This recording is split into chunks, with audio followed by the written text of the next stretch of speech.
Novam Godom Moja Druzia. That is Russian for Happy New Year, my friends. Today, we're coming to you from the duct tape capital of the world. Why? One, because we can, and two, to show you once again that we have a lot of cool stuff here in Cleveland. Now, duct tape, how does that tie into history? Where did it first come from? Well, first it became really well known rather, during the Second World War. Because they found this tape, they actually made it green at first, that's what the color of duct tape originally was. And they use it in the army to fix things, you know, just to keep water out and all this stuff. Pretty soon they were fixing everything, you know, from backpacks to Jeeps to airplanes with it. That's how well the stuff worked. And when they came home, it just simply got bigger and better. Sorry, I'm by a freeway, it's quite noisy here. So that's one of the things that happened from there. Another thing, as you see here, it's winter time, it's cold, it's winter time. And so, talking a little bit more about Russia in the Cold War. Not Cold War, in the Cold War, cold time during the World War II.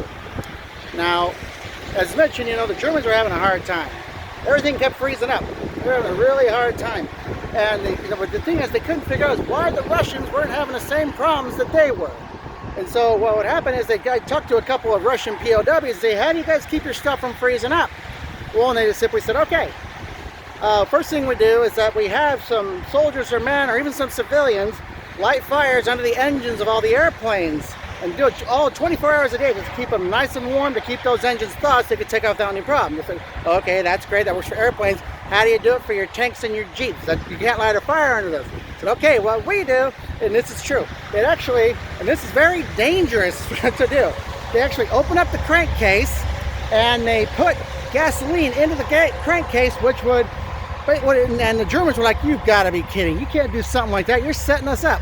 But then they wound up trying it when they got into a pinch. So they put the gasoline in, waited for it to explode, and it didn't. What it did is the gasoline, it broke up the oil, and when they turned the engine on, the gasoline vaporized. So it actually worked. That's how the Red Army was able to keep their machines moving during that time. So that's one of the things that happened with that. Another thing that went on just 140 years ago today was the first successful demonstration of the incandescent light bulb. Thomas Edison pulled it off in the 19th century. And the light bulb had been invented 40 years earlier, but this is the first time it really took off and really got somewhere. And that's where 40 years ago today. And plus, we're talking about some notable birthdays. One of the many birthdays that happened today is George Gordon Meade, who became General of the Army of the Potomac during the Battle of Gettysburg. That's a positive thing then.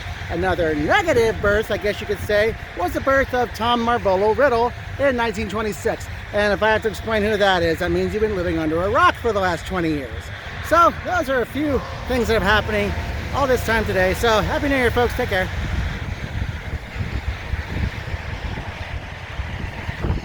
Oh, it won't turn off.